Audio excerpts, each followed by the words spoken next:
Agriculture vision के YouTube channel पर आप सभी का हार्दिक स्वागत है। मैं संदीप बेनीवाल। आज इस वीडियो में अपने बात करेंगे क्लास 11th के 5th लेसन के बारे में, जिसका नाम सिंचाई एवं जल निकास है। इसकी रिगार्डिंग अपने कुछ टॉपिक्स के बारे में बात कर चुके हैं। आज अपने सिंचाई के साधनों को कंटिन्यू करेंगे। सिंचाई के स्रोत अपने पढ़ चुके हैं, सिंचाई की परिभाषा पढ़ चुके हैं और उद्देश्य पढ़ चुके हैं। आज अपने सिंचाई के साधन और जल मांग को कंप्लीट करेंगे। चलिए स्टार्ट करते हैं।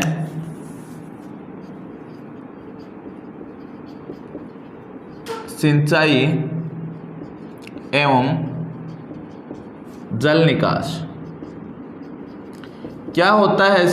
सिंचाई के उद्देश्य कौन से हैं, सिंचाई के स्रोत कौन कौन से हैं और सिंचाई के साधन कौन कौन से हैं, इनकी चर्चा अपने कर रहे हैं इस वीडियो में। सिंचाई के साधन,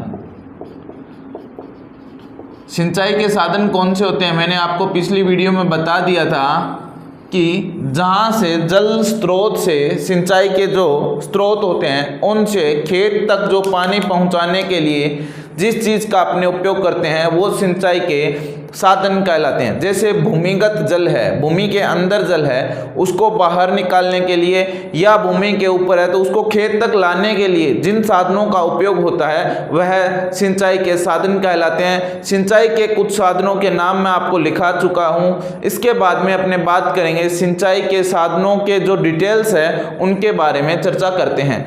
चलिए सबसे पहले अपने देखते हैं, पहला अपना जो सिंचाई का साधन है वह है रहट।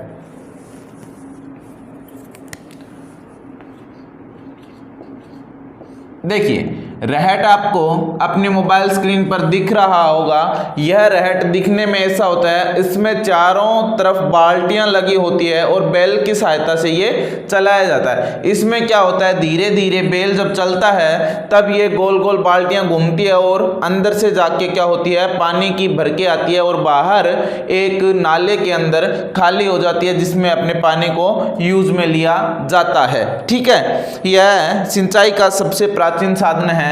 देखिए इसके बारे में अपने अब लिखते हैं। यह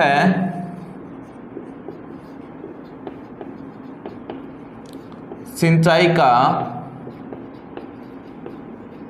सबसे प्राचीन साधन है। यह सिंचाई का सबसे प्राचीन साधन है। इसे लिखते हैं, इससे मतलब रहट से भूमि से 10 से 20 मीटर गहराई से पानी निकाला जा सकता है, मतलब रहट से अपने 10 से 20 मीटर गहराई से पानी क्या कर सकते हैं, निकाल सकते हैं। और इसके बारे में अधिक जानकारी लेते हैं। इससे प्रति घंटा 10,000 लीटर पानी निकाला जा सकता है। इससे प्रति घंटा 10,000 लीटर पानी निकाला जा सकता है, यानी कि रहट से अपने 10,000 लीटर पानी प्रति घंटा निकाल सकते हैं। इसके बाद में अपने अगला सिंचाई का स्रोत देखते हैं, चरस।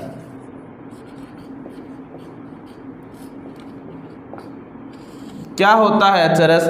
आपको डायग्राम में दिख रहा होगा। इसमें क्या होता है कि बैलों के द्वारा उस गिरनी को घुमाया जाता है, बैलों के रस्सा बांध दिया जाता है, बाल्टी अंदर जाती है और बैलों के द्वारा या आदमी के द्वारा इस रस्सी को खींचा जाता है। तब क्या होता है कि ये चरस जो गिरनी लगी होती है वो घूमने लगती है। इसके बारे में अपने लिखते हैं चरस के बारे में। इसे क्षेत्रीय भाषा में मोट या पूर कहते हैं।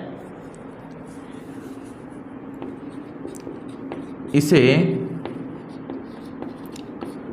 क्षेत्रीय भाषा में मोट या पूर कहते हैं। क्या कहते हैं इसे? क्षेत्रीय भाषा में, लोकल भाषा में मोट या पूर कहा जाता है। इससे 30 मीटर गहरे, यह भी क्या है? यह भी सिंचाई का प्राचीन साधन है। यह भी सिंचाई का प्राचीन साधन है। इससे 30 मीटर गहराई से पानी निकाला जा सकता है। चरस से कितना मीटर से निकाला जा सकता है? 30 मीटर से गहराई से पानी निकाला जा सकता है। इसमें 10 घंटे में 60,000 लीटर पानी निकाला जा सकता है। इससे 10 घंटे में 60,000 लीटर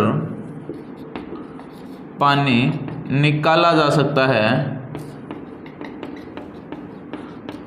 चरस के द्वारा 60,000 लीटर 10 घंटे में पानी निकाला जा सकता है। इसके बाद में आती है बेड़ी या डोलन टोकरी।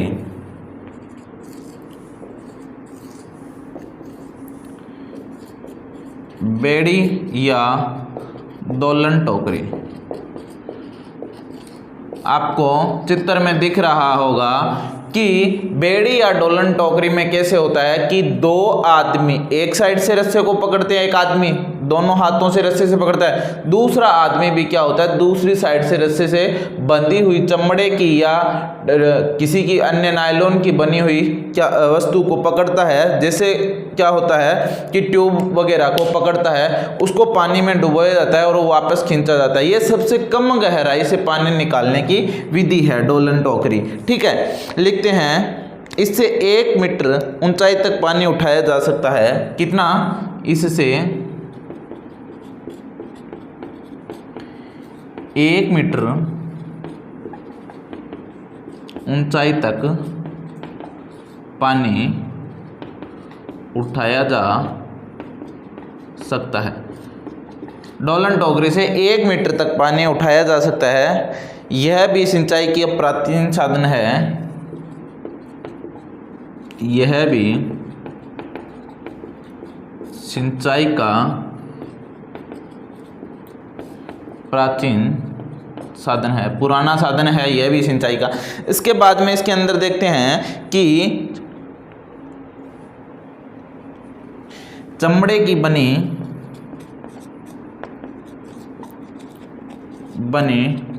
टोकरी को दोनों साइड से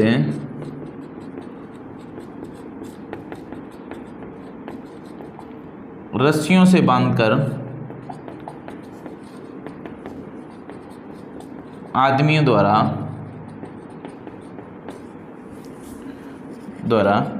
रस्सियां पकड़ी जाती है। रस्सियां पकड़ी जाती है। क्या करते हैं आदमी इन रस्सियों को पकड़ के क्या करते हैं? फेंकते हैं पानी को। ठीक है, इससे प्रति घंटा 3600 से 5000 लीटर पानी निकाला जा सकता है। इससे प्रति घंटा 3600 से 5000 लीटर पानी निकाला जा सकता है। ठीक है, अब ये थे अपने 3 सिंचाई के साधन। अब चौथा सिंचाई का साधन बात करते हैं अपने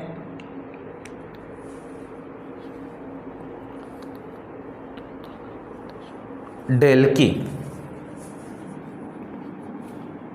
चौथा ढेलकी। सबसे पहले आप डायग्राम में देखिए कि ढेलकी अपने को इस प्रकार से दिखती है। इसका उपयोग अपने किस में करते हैं? कुओं से पानी निकालने के लिए किया जाता है। हाँ जी, देख लिए इसको। इसका उपयोग कम गहरे कुओं व तालाबों से पानी निकालने के लिए के लिए किया जाता है। इसके बाद में अपने बात करते हैं कि इससे 1 से 3 मीटर गहराई से पानी निकाला जा सकता है, पानी निकाला जा सकता है। इस विधि से अपने 1 से 3 मीटर गहराई से पानी निकाल सकते हैं। इससे प्रति घंटा 2000 से 2300 लीटर पानी निकाल सकते हैं, पानी निकाल सकते हैं। ठीक है, ये अपने 4 सिंचाई के साधन अपने पढ़ चुके हैं। 5वां है पवन चक्की। 5वां पवन चक्की। पवन चक्की आप सबने देखी होगी, नहीं तो इस डायग्राम में देखिए। पवन चक्की, इस पे क्या होती है, यह लोहे की बनी होती है और यह क्या काम करती है, टरबाइन ये घूमते रहते हैं, जिससे पवन ऊर्जा है जो रासायनिक ऊर्जा अपने किसमें विद्युत में परिवर्तित होती है और जिससे पानी निकालने के लिए इसको काम में लिया जाता है। हाँ जी, लिखते हैं, इससे टरबाइन के घूमने से गतिज ऊर्जा को विद्युत ऊर्जा में बदला जाता है तथा इसके पश्चात इसका उपयोग गहराई से पानी निकालने के लिए किया जाता है।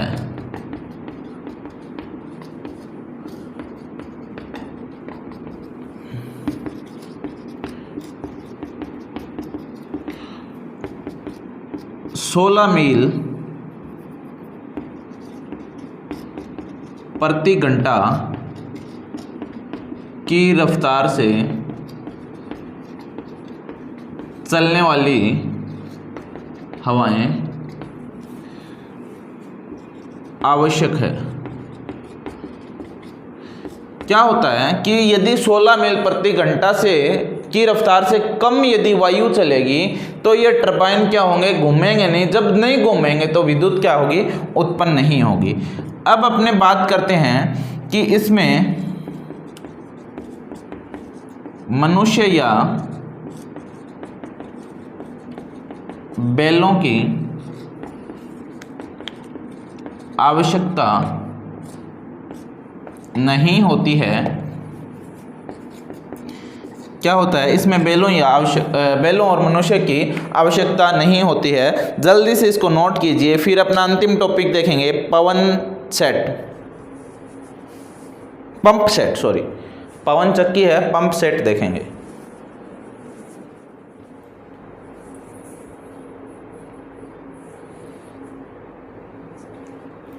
हाँ जी, क्या होता है आजकल नए ज़माने में, पुराने ज़माने की अपने बात कर ली थी, पवन चक्की भी क्या है, नए ज़माने का साधन है। आजकल क्या होता है कि पंप सेट का भी अपने उपयोग करते हैं।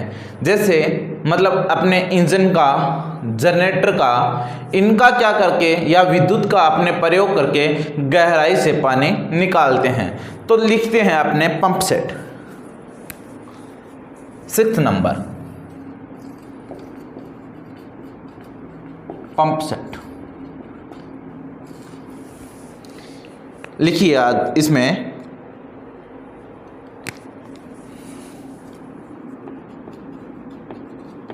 आजकल कुओं व नलकूपों से पानी निकालने के लिए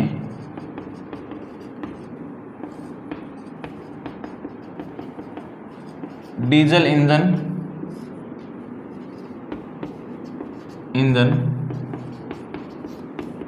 सौर ऊर्जा, विद्युत सौर ऊर्जा, डीजल इंजन, विद्युत, सौर ऊर्जा व ट्रैक्टर काम में लिए जाते हैं, काम में लिए जाते हैं। इनको क्या होता है, काम में लेते हैं अपने। इसके बाद में अपने बात करते हैं इनकी जो क्षमता होती है अन्य साधनों से ज़्यादा होती है, क्योंकि ये पानी ज़्यादा निकाल सकते हैं, क्योंकि इसमें ताकत देखो कितनी होती है, डीजल इंजन में, सौर ऊर्जा में, विद्युत में। तो ये क्या होते हैं, अन्य की तुलना में इनकी क्षमता क्या होती है, ज़्यादा होती है। अन्य सिंचाई साधनों की तुलना में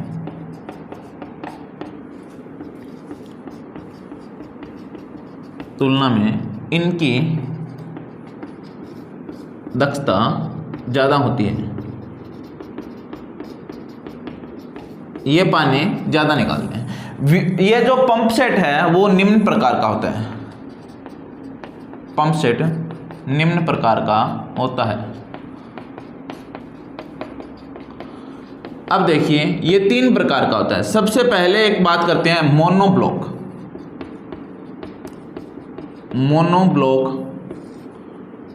पंप सेट। इसमें ब्लॉक कितने होते हैं, एक होते हैं। मोनोब्लॉक से मतलब एक इसमें पंप सेट होता है, ठीक है, ब्लॉक एक होता है। डबल ब्लॉक पंप सेट दूसरा होता है डबल ब्लॉक, जिसमें ब्लॉक कितने होते हैं, 2 होते हैं। अब तीसरे की यदि अपने बात करें तो सबमर्सिबल पंप होता है, सबमर्सिबल पंप। इससे तो आप सब परिचित होंगे, सबमर्सिबल पंप सेट। ये जो सबमर्सिबल पंप सेट होता है ये जल में डूबा हुआ होता है, जल में डूबा हुआ, और ये क्या होते हैं, पानी के बाहर से, पानी के बाहर। अब इनको तो पानी के बाहर रखा जाता है और इनको पानी के अंदर डुबोकर चलाया जाता है। ये इनमें फर्क होता है मेनली। डबल और सिंगल को तो पानी के अंदर रखा जाता है, पानी से बाहर रखा जाता है, और इनको जल के अंदर डुबोया जाता है। जो सबमर्सिबल पंप है वो सबसे ज़्यादा गहराई से पानी निकालने के लिए काम ले जाता है। सबसे अधिक गहराई से पानी निकालने के काम में लिया जाता है। अब सबमर्सिबल पंप है उसको सबसे ज़्यादा गहराई से पानी निकालने के लिए काम में लिया जाता है। अब बात करते हैं अपने जल मांग की। अब अगला अपना टॉपिक है जल मांग। इसके बाद में सिंचाई का पोर्शन जो है वो खत्म हो जाएगा। Water requirement, water. अब वाटर रिक्वायरमेंट क्या होता है, जल मांग। पौधे की जो मांग होती है, यानी कि उसको अंकुरण से लेकर उसको अपने बढ़वार के लिए और उसके जीवन यापन के लिए, जब तक वो पौधा मरता नहीं है तब तक जितने पानी की आवश्यकता होती है उस पानी की मात्रा को क्या कहते हैं, जल मांग या वाटर रिक्वायरमेंट कहते हैं एक पौधे की। ये अलग अलग फसलों में ये जल मांग क्या होती है, अलग अलग होती है। आपने भी कभी सुना होगा कि धान को पानी ज़्यादा चाहिए, चावल को पानी ज़्यादा चाहिए, बाजरे को पानी कम चाहिए, मोठ को पानी कम चाहिए। ये अलग अलग किस्मों पर भी डिपेंड करता है कि हाँ ये किस्म अपने बुआई करेंगे तो इसमें पानी की मात्रा अपने को कम चाहिए होती है। अब देखिए ये होती है जल मांग। अब पौधे की जल की जो आवश्यकता होती है, जो वो मांगता है जल कि हाँ मुझे इतनी दे दे जल, इतना मात्रा में जल दे दे, ये उसकी क्या होती है, जल मांग। ये किस किस में काम करती है, ये पौधों के लिए वाष्पोत्सर्जन में काम करती है, जो पत्तियों से जल पानी बन के उठता है उसमें काम करती है। जो अपने पौधे की और भी बहुत सारी उपापचय क्रिया होती है, श्वसन की क्रिया होती है, उत्सर्जन की क्रिया होती है, भोजन बनाने की, प्रकाश संश्लेषण की क्रिया होती है, उसमें भी क्या होता है, मैंने आपको बताया था कि जल की आवश्यकता होती है। क्योंकि वातावरण से कार्बन डाइऑक्साइड लेगा और जल अपने देंगे, वह जल काम में लेके वो क्या करता है, फोटोसिंथेसिस करता है, प्रकाश संश्लेषण करता है और अपना भोजन बनाता है। तो क्या होता है कि पौधा अपना भोजन जल के माध्यम से ही बनाएगा, जल के बिना जीवन संभव नहीं है। तो क्या होता है कि पौधे को हर प्रकार से जल की जो आवश्यकता होती है पूरा जीवन यापन के लिए, वो उसकी जल मांग होती है। ये अलग अलग फसलों की अलग अलग होती है। चलिए अपने परिभाषा इसकी लिखते हैं। जल मांग या वाटर रिक्वायरमेंट। देखिए, जल की वह मात्रा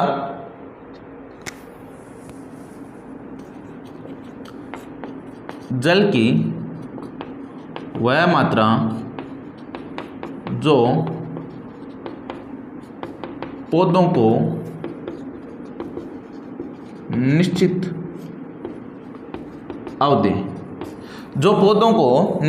अवधि व निश्चित परिस्थिति में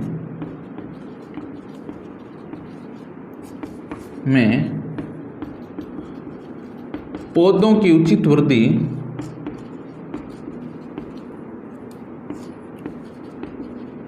वृद्धि व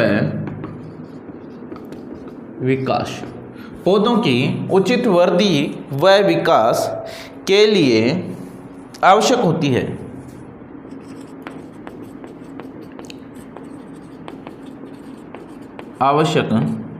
है। जल मांग या वाटर रिक्वायरमेंट कहलाती है। ठीक है, यह प्रत्येक पौधों में अलग अलग होती है। क्या होता है कि वाटर रिक्वायरमेंट प्रत्येक पौधे में अलग अलग होती है। जल मांग क्या होता है? देखिए, जल मांग का यदि अपने से पूछा जाए कि फॉर्मूला क्या होता है जल मांग, ये mm में लिखते हैं अपने। किस में लिखते हैं? mm में, मिलीमीटर में लिखा जाता है। वाष्पोत्सर्जन प्लस वाष्पीकरण। अब वाष्पोत्सर्जन जो पत्तियों से उठता है, वाष्पीकरण जो सतह से उठता है, सिंचाई जल की हानि, जो सिंचाई करते हैं उस टाइम जो नालियां सूख जाती है पानी, उसकी हानि, प्लस में विशेष क्रियाओं, पौधे की विशेष क्रियाओं में, पौधों की विशेष क्रियाओं में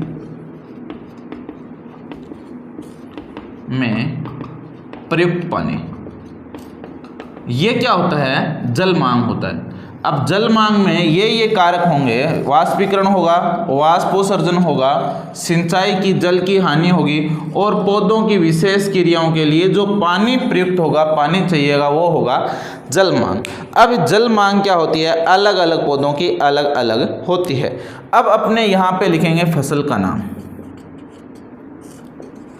फसल का नाम, और यहाँ लिखेंगे उसकी जल मांग। जल मांग किस में? mm में। फिर यहाँ दूसरी फसल का किसी का नाम लिखेंगे, फसल का नाम, और यहाँ लिखेंगे जल मांग, यानी कि वो कितनी जल की मांग करती है mm में। देखिए, अब सबसे पहले अपने लिखते हैं गन्ना। गन्ना की जो फसल की जल मांग होती है वो 1500 से 2500 mm होती है। कितनी होती है? 1500 से 2500 mm होती है। अब बात करते हैं धान की जल मांग। धान की जल मांग होती है 900 से 2500 mm होती है। 900 से 2500, चलो mm आगे लिखा हुआ है अपना ऊपर, ठीक है। 900 से 2500 mm होती है। इसके बाद में अपने बात करते हैं कपास की जल मांग। कपास की जल मांग होती है वो 700 से 1500 mm तक होती है। इसके बाद अपने बात करते हैं गेहूं की जल मांग। 450 से 650 mm तक होती है। अब अपने बात करते हैं मक्का की जल मांग।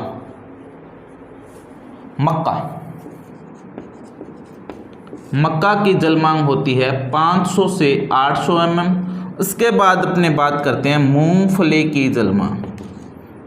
मूंगफली की जल मांग होती है 500 से 700 mm। इसके बाद अपने बात करते हैं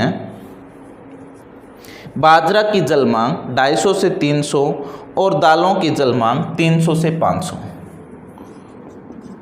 दालें 300 से 500 कोई भी दाल है। और सबसे कम जल मांग अपने देखी जाए तो बाजरा की होती है 250 से 500 mm तक होती है। अब देखिए दो क्वेश्चन बहुत अच्छे तरीके से पूछे जाते हैं। क्या क्वेश्चन है? 1 नंबर कि सर्वाधिक जल मांग कौन सी फसल की होती है? सीधा ही, ना तो अवधि दिया हुआ ना दिनों के आधार पर दिया हुआ, कुछ भी नहीं दिया हुआ, सीधा सीधा उसने पूछा है कि सर्वाधिक जल मांग कौन सी फसल की होती है। चलिए यहाँ आप देखिए और हमें कमेंट कीजिए कि किस फसल की जल मांग है जो सबसे ज़्यादा है, सर्वाधिक है। देखिए यहाँ पे अपने को गन्ने की जो जल मांग है वो सबसे ज़्यादा दिखाई दे रही है। ठीक है, कितनी है? 1500 से 2500। अब यदि सर्वाधिक जल मांग का पूछा जाए, सर्वाधिक जल मांग का पूछा जाए तो किसकी होगी? आप किसकी बताओगे? गन्ना की आप सर्वाधिक जल मांग बताओगे। अब यदि पूछा जाए प्रतिदिनों के आधार पर कितनी होती है, प्रतिदिन के आधार पर सबसे ज़्यादा जल मांग कितनी होती है? देखिए यहाँ पे क्या होता है, गन्ना 1 या 1.5 साल की फसल होती है। गन्ना कितने साल की फसल होती है? 1 या 1.5 साल की फसल होती है। अब बात करते हैं धान गन्ने से कम समय पकने में लेती है और ये धान के जितना ही पानी लेती है। ये देखो 1500 से 2500 ले रहा है इसलिए सर्वाधिक है, और ये 900 से 2500 ले रहा है। अधिकतम कितना ले रहा है? 2500। अधिकतम तो बराबर है परंतु न्यूनतम पानी की इसको 900 मिमी आवश्यकता होती है। तो ये क्या है? फसल भी क्या है? छोटे दिनों की है, कम दिनों की फसलें हैं, कम अवधि की फसलें हैं। तो फसल अवधि या दिनों के आधार पर, दिनों के आधार पर सर्वाधिक जल मांग।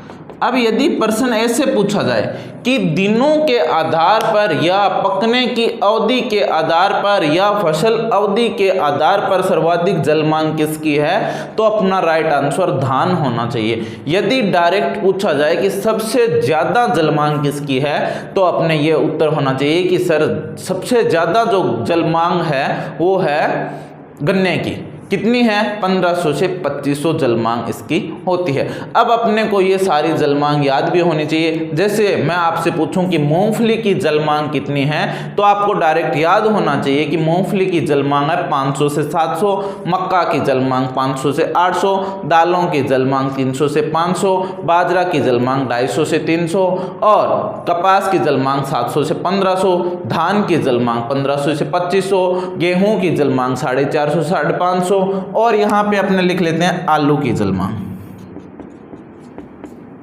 350 से 550। ये होती है आलू की जल मांग। ऐसी काफ़ी इंपॉर्टेंट फसलें हैं जो मैंने आपको लिखा दी कि इन फसलों की जल मांग इतनी होती है। अब कुछ क्रांतिक अवस्थाएं होती है, वो अपना टॉपिक है 12th क्लास में डाला हुआ है, तो वहां से आप देख सकते हो, वो 12th क्लास के सिलेबस में है। जल मांग इसमें दिया हुआ था तो मैंने आपको लिखवा दिया, तो इस सब को नोट कर लीजिए। आज के लिए इतना ही काफ़ी। अगली वीडियो में अपने मिलेंगे जल मांग को प्रभावित करने वाले कारक। ऐसे कौन कौन से कारक है जो जल मांग को प्रभावित करते हैं। देखिए मैंने आपको स्पष्ट दिख रहा है कि अलग अलग फसल की जल मांग भी क्या होती है, अलग अलग होती है। तो आपने क्या कह सकते हैं, जल मांग को कौन प्रभावित करता है, फसल कौन सी है और फसल की किस्म कौन सी है वो जल मांग को प्रभावित करती है। अब बात करते हैं मृदा। यदि मृदा बलुई मृदा है, अपने पास एक चिकनी मृदा है, तो जल मांग सबसे ज्यादा किसकी होगी, तो अपने ब्लूई मृदा की जल मांग ज़्यादा होगी। इस प्रकार से क्लाइमेटिक कंडीशन, जलवायु भी क्या होती है, जल मांग को प्रभावित करती है। यदि गर्म दिन है तो अपने फसलों की जल मांग क्या होगी, ज़्यादा होगी। दिन ठंडे हैं, वातावरण में आर्द्रता है, नमी है, तो जल मांग अपने को क्या होगी, कम आवश्यकता होगी। और वर्षा है तो भी अपने को क्या होगी, जल मांग कम आवश्यकता होगी। ऐसे बहुत सारे टॉपिक्स अपने जो जल मांग को प्रभावित करते हैं वो अपने अगली वीडियो में पढ़ेंगे। आज के लिए इतना ही काफ़ी। Thank you so much. यदि आप अपने किसी फ्रेंड को इनवाइट करना चाहो तो आप इनवाइट कर सकते हैं, और वीडियो को लाइक कीजिए, कमेंट कीजिए और चैनल को सब्सक्राइब कीजिए, तथा इस लेसन की पीडीएफ के लिए आप हमारे टेलीग्राम चैनल को ज्वाइन कीजिए, जिसकी लिंक वीडियो के डिस्क्रिप्शन बॉक्स में है, वहां से जाके आप इसे ज्वाइन कर सकते हो। Thank you so much.